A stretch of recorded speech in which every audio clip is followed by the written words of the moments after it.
El silencio de la sala de juntas se quebró cuando Alejandra Montero azotó la carpeta de estados financieros sobre la mesa de caoba. Los ejecutivos presentes contuvieron la respiración. Después de 5 años en Nueva York, la hija mayor del magnate inmobiliario más importante de México había regresado a casa solo para descubrir que el imperio que su padre construyó durante décadas estaba siendo saqueado desde adentro. Y el responsable no era otro que su propio hermano, Ricardo, quien con una sonrisa diplomática y un traje impecable había estado desviando millones a cuentas en Islas Caimán. Papá está en el hospital luchando por su vida, mientras tú destruyes todo lo que construyó, dijo ella con una voz fría como el acero. Pero te juro por la memoria de nuestra madre que esto se acaba hoy. Si alguna vez te has preguntado hasta dónde puede llegar la traición familiar cuando hay un imperio empresarial de por medio, esta historia de ambición, venganza y redención en el corazón de la élite empresarial mexicana te mostrará que a veces, los enemigos más peligrosos comparten tu apellido.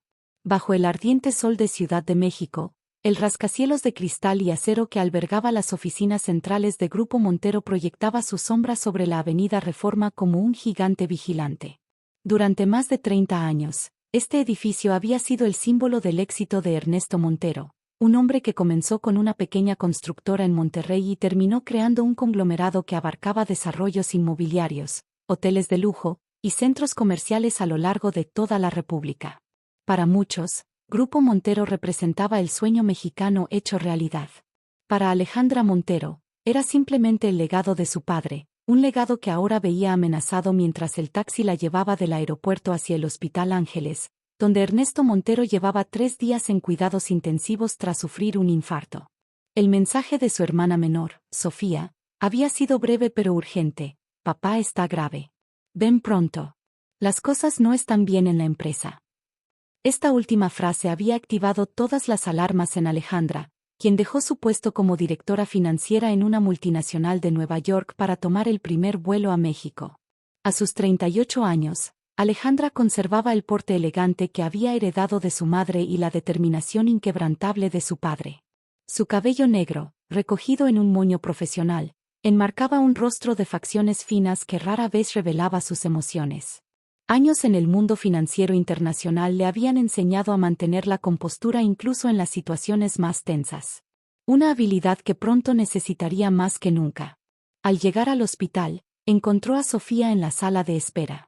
A sus 32 años, la menor de los hermanos Montero había heredado la sensibilidad artística de su madre, dedicándose a la gestión cultural y manteniéndose relativamente alejada de los negocios familiares.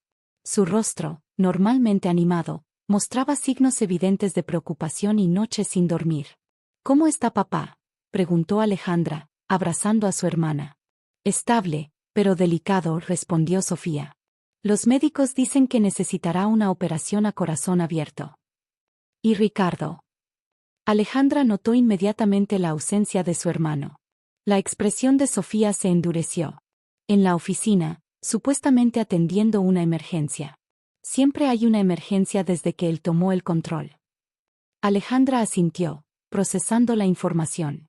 Ricardo, el hermano del medio a sus 35 años, siempre había sido el favorito de su padre. Mientras ella estudió finanzas en el extranjero y Sofía se dedicó al arte, Ricardo permaneció junto a Ernesto, aprendiendo el negocio desde dentro. Cuando Ernesto comenzó a delegar responsabilidades 3 años atrás, fue natural que Ricardo asumiera la dirección general. ¿Qué es lo que no está bien en la empresa?, preguntó Alejandra directamente. Sofía miró a su alrededor para asegurarse de que nadie más escuchaba. Ha habido despidos masivos. Proyectos cancelados sin explicación. Rumores de ventas de activos a precios sospechosamente bajos. La semana pasada, María Elena, la asistente de papá durante 20 años, fue despedida por reestructuración. Alejandra frunció el ceño. ¿Y papá permitió todo esto? Papá ha estado cada vez más ausente. Su salud venía deteriorándose desde hace meses, pero se negaba a admitirlo. Ricardo aprovechó para tomar decisiones cada vez más unilaterales, explicó Sofía. Hay algo más, añadió bajando la voz. María Elena me contactó después de su despido. Me dio esto. Sofía sacó de su bolso una memoria USB. Dijo que encontró documentos extraños. Transacciones a empresas fantasma en paraísos fiscales. todas autorizadas por Ricardo. En ese momento, un médico se acercó informándoles que podían ver a su padre por unos minutos. Ernesto Montero, el hombre que alguna vez pareció indestructible, yacía conectado a máquinas que monitoreaban cada latido de su debilitado corazón. Su rostro, normalmente bronceado por las frecuentes visitas a las obras de construcción, ahora lucía pálido bajo la luz fluorescente del hospital. «Mi niña, regresaste», murmuró Ernesto al ver a Alejandra, extendiendo una mano temblorosa. «Estoy aquí, papá», respondió ella, conteniendo las lágrimas. «Y voy a quedarme hasta que estés mejor». «La empresa, cuida la empresa», susurró Ernesto antes de que la enfermera les indicara que el tiempo de visita había terminado. Esa noche, en el penthouse que su padre mantenía en Polanco, Alejandra revisó los archivos de la memoria USB. Lo que encontró confirmó sus peores sospechas. En los últimos 2 años, Ricardo había creado una compleja red de empresas fantasma a través de las cuales desviaba activos y fondos del Grupo Montero. El esquema era sofisticado, diseñado para pasar desapercibido en auditorías superficiales, pero para alguien con la experiencia financiera de Alejandra, el patrón era claro. A la mañana siguiente, vestida con un traje sastre negro y armada con una determinación férrea, Alejandra se presentó en las oficinas centrales del Grupo Montero. El guardia de seguridad, un hombre que la conocía desde niña, la saludó con sorpresa y respeto. «Licenciada Alejandra. No sabíamos que venía. ¿Quiere que avise al licenciado Ricardo?» «No será necesario, don Javier. Prefiero sorprenderlo», respondió ella con una sonrisa que no llegó a sus ojos. Al entrar al edificio, Alejandra notó inmediatamente los cambios. Donde antes había bullicio y energía, ahora se percibía una atmósfera tensa y silenciosa. Varios escritorios estaban vacíos, y los empleados que quedaban la miraban con una mezcla de sorpresa y esperanza. La asistente de Ricardo, una joven que Alejandra no reconoció, intentó detenerla. «Lo siento, el licenciado está en una reunión importante y pidió no ser interrumpido». «Qué conveniente», respondió Alejandra sin detenerse. «Pero estoy segura que para su hermana mayor hará una excepción». Al abrir la puerta de la sala de juntas, encontró a Ricardo con 3 hombres que identificó como representantes de Gamp Investments, un fondo de inversión con reputación cuestionable, conocido por adquirir empresas familiares en dificultades a precios muy por debajo del mercado. La expresión de Ricardo al verla fue impagable, una mezcla de sorpresa, irritación, por un instante, miedo. «Alejandra, qué sorpresa tan inesperada», dijo, recuperando rápidamente su compostura. «Caballeros, les presento a mi hermana mayor, recién llegada de Nueva York. ¿A qué debemos el honor?» «Papá está en el hospital, como bien sabes», respondió ella, manteniendo un tono profesional. «Y parece que hay asuntos urgentes que atender aquí». «Estábamos por concluir», intervino uno de los hombres, recogiendo sus documentos con evidente incomodidad. «Perfecto, porque necesito hablar con mi hermano en privado», insistió Alejandra. Una vez solos, el rostro de Ricardo perdió toda pretensión de cordialidad. «¿Qué crees que estás haciendo? No puedes simplemente aparecer después de años y entrometerte en mis asuntos». «¿Tus asuntos?». Alejandra dejó caer sobre la mesa la carpeta con los documentos que había impreso. «Esto no es tuyo, Ricardo. Es el legado de papá. De nuestra familia». Ricardo apenas miró los documentos. «No sé qué crees haber descubierto, pero te aseguro que todo lo que hago es para salvar esta empresa». ¿Salvándola mientras desvías millones a cuentas offshore? ¿Mientras vendes activos a tus amigos por una fracción de su valor? ¿Mientras despides a empleados leales que podrían cuestionar tus decisiones? Alejandra negó con la cabeza. «Todo esto va a terminar ahora». «¿Y cómo piensas detenerme?». Ricardo sonrió con arrogancia. «Yo dirijo esta empresa. Tengo el poder notarial que papá me otorgó. Tú renunciaste a cualquier derecho cuando decidiste hacer tu carrera en el extranjero. Ese poder es para administrar, no para destruir», respondió Alejandra. «Y como accionista principal después de papá, tengo derecho a solicitar una auditoría completa en cualquier momento. ¿Imaginas lo que encontrarán? ¿Lo que dirán los inversionistas? ¿Las autoridades?». El rostro de Ricardo palideció ligeramente, pero se recuperó rápido. «Nadie te creerá.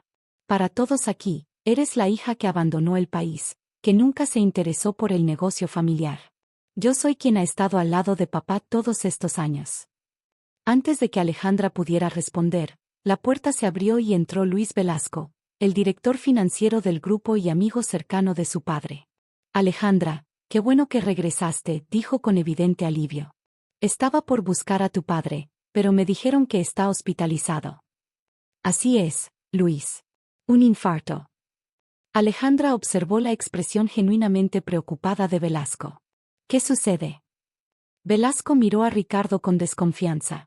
Hay inconsistencias graves en los estados financieros del último trimestre. Transacciones no autorizadas por el Consejo. He intentado discutirlo con Ricardo, pero estoy demasiado ocupado salvando esta empresa de la incompetencia de burócratas como tú, interrumpió Ricardo con desdén. Ya te lo dije, Luis, confía en mi visión o busca otro trabajo. Alejandra intercambió una mirada significativa con Velasco. Luis, ¿podríamos revisar esos documentos juntos? Creo que tengo información que podría interesarte. En las siguientes 48 horas, Alejandra prácticamente vivió en las oficinas del Grupo Montero, dividiendo su tiempo entre el hospital y las reuniones con el equipo financiero liderado por Velasco. Lo que descubrieron fue aún peor de lo que imaginaba. Ricardo no solo estaba desviando fondos, sino que había comprometido la empresa en préstamos con condiciones abusivas y estaba preparando la venta del 60% de los activos del grupo Agamp Investments por menos de la mitad de su valor real. Cuando finalmente convocó al consejo directivo, el ambiente era funerario. Muchos de los presentes habían trabajado con Ernesto Montero durante décadas y veían el imperio que ayudaron a construir al borde del colapso. Lo que voy a presentarles no es fácil, comenzó Alejandra, proyectando los documentos recopilados. Pero es necesario si queremos salvar el Grupo Montero.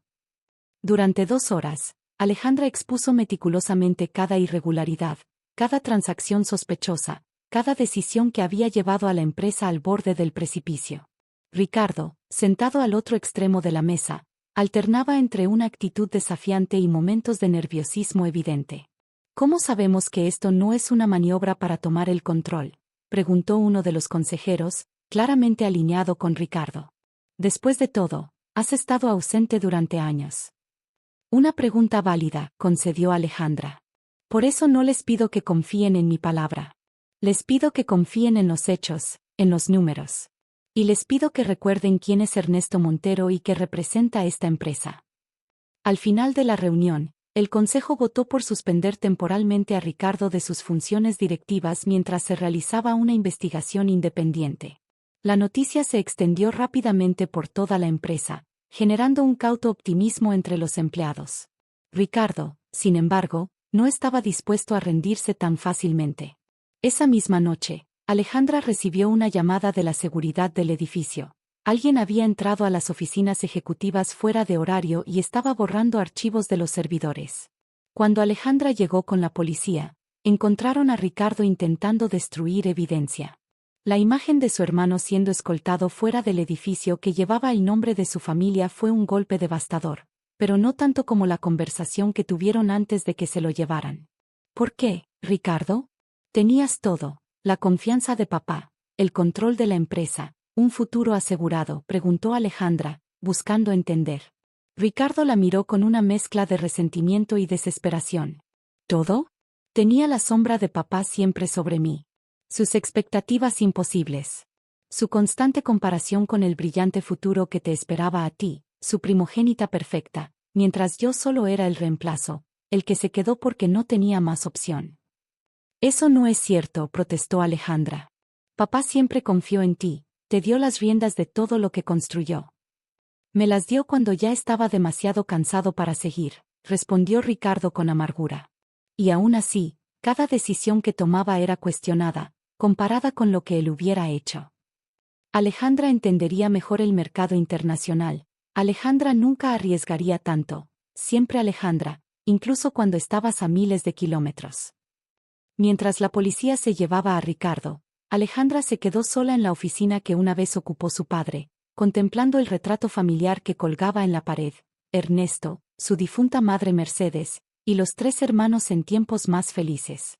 En los días siguientes, mientras los auditores desentrañaban la red de corrupción tejida por Ricardo, Alejandra asumió la dirección interina del grupo con el apoyo del consejo. Su prioridad era estabilizar la empresa y tranquilizar a empleados, proveedores y clientes. Una semana después del arresto de Ricardo, Ernesto Montero fue sometido a una cirugía de corazón abierto que, aunque exitosa, lo dejó debilitado y con un largo proceso de recuperación por delante. Cuando finalmente estuvo lo suficientemente fuerte para hablar del futuro de la empresa, su decisión sorprendió a todos. «Quiero que tú y Sofía dirijan el grupo, cada una desde sus fortalezas», le dijo a Alejandra durante una de sus visitas al hospital. «Tú tienes la visión financiera, ella entiende a nuestra gente y nuestra cultura. Juntas pueden reconstruir lo que Ricardo casi destruye». «¿Y qué pasará con él?», preguntó Alejandra, todavía dolida por la traición pero incapaz de ignorar los lazos de sangre.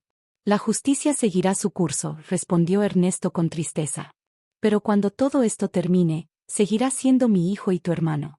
Habrá consecuencias, pero también debe haber una oportunidad de redención». 6 meses después, el grupo Montero comenzaba a recuperarse bajo el liderazgo conjunto de Alejandra y Sofía. Habían implementado un nuevo código de ética corporativa, recuperado varios de los activos vendidos fraudulentamente y recontratado a muchos de los empleados despedidos injustamente. Ricardo, tras un acuerdo con la fiscalía, evitó la prisión pero aceptó devolver los fondos desviados y alejarse permanentemente de la administración de la empresa familiar. Como parte de su proceso de rehabilitación, comenzó a trabajar en una fundación que apoyaba a jóvenes emprendedores de comunidades marginadas, descubriendo un propósito que nunca había encontrado en la sala de juntas. En la ceremonia de reapertura del Hotel Montero Reforma, el proyecto insignia que Ricardo había intentado vender, Ernesto Montero, ya recuperado pero visiblemente más frágil, subió al podio apoyado en el brazo de Alejandra. «Hace 50 años, comencé este negocio con una pequeña oficina en Monterrey y un sueño», dijo a la audiencia de empleados, socios y medios. «Hoy, después de la tormenta más fuerte que ha enfrentado nuestra familia, estoy orgulloso de ver que ese sueño no solo sobrevive, sino que renace más fuerte bajo el liderazgo de mis hijas». Mientras el público aplaudía, Alejandra miró entre la multitud y vio a Ricardo al fondo del salón. Por un momento, sus miradas se cruzaron y, por primera vez en mucho tiempo, no hubo hostilidad, solo un reconocimiento silencioso de las heridas causadas y el largo camino hacia la reconciliación que tenían por delante. Esa noche, en la terraza del hotel con vistas al Paseo de la Reforma iluminado, Alejandra reflexionó sobre cómo un regreso que comenzó con una traición había transformado completamente su vida. Había regresado a sus raíces, reconectado con su herencia y descubierto una fortaleza que no sabía que poseía. El imperio familiar había sobrevivido no solo por la determinación de una hija por proteger el legado de su padre, sino por la capacidad de una familia para enfrentar sus verdades más dolorosas y encontrar un camino hacia la sanación. Si esta historia de traición corporativa y redención familiar te impactó, dale like al video para ayudarnos a compartir más historias de drama empresarial mexicano. Suscríbete para recibir notificaciones de nuestras nuevas historias diarias que exploran la compleja relación entre familia, dinero y poder. Y no olvides dejarnos un comentario contándonos sobre alguna experiencia personal o familiar con traiciones en los negocios. Tu historia podría inspirar a otros a mantenerse alertas y proteger lo que han construido con tanto esfuerzo.